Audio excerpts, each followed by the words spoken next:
ഒരു മനുഷ്യൻ പൊട്ടക്കുഴി അല്ലെങ്കിൽ വലിയൊരു കിണറിനകത്ത് ഒരു മനുഷ്യൻ വീഴാൻ പോകുന്ന സമയത്ത്, വീഴുന്ന സമയത്ത്, അവിടെ വീഴാൻ വേണ്ടി ഇങ്ങനെ വീഴുന്ന സമയത്ത് താഴോട്ട് പോകുമ്പോ വലിയൊരു ഈ മുള്ളുള്ള മരം അല്ലെങ്കിൽ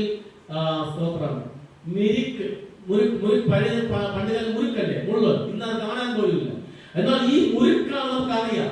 പക്ഷെ നമുക്കറിയാം ഇത് മുള്ളാണെങ്കിലും ഇതിൽ പിടിച്ചാൽ നമ്മുടെ ജീവൻ നിലനിർത്താൻ കഴിയും. മുള്ളാണെങ്കിലും അതിനെ പിടിച്ചാൽ ജീവൻ നിലനിർത്താൻ കഴിയും. മറിച്ച് നമുക്കിത് മുള്ളാണെന്ന് പറഞ്ഞ് നമ്മൾ അതിനെ പിടിക്കാതെ താഴോട്ട് പോയാൽ നമുക്ക് സംഭവിക്കുന്നത് എന്താണ്? മരണമാണ്. അങ്ങനെയാണെങ്കിൽ ചെറിയ പ്രതികൂലങ്ങൾ വരുമ്പോൾ, ഒരു മുള്ളിന്റെ അനുഭവങ്ങളിലൂടെ നമ്മൾ കടന്നു പോകുമ്പോൾ, നീ ഒരിക്കലും എന്ത് ചെയ്യരുത്? വീണ്ടും പഴയ വഴിക്കല്ല ചിന്തിക്കേണ്ടത്.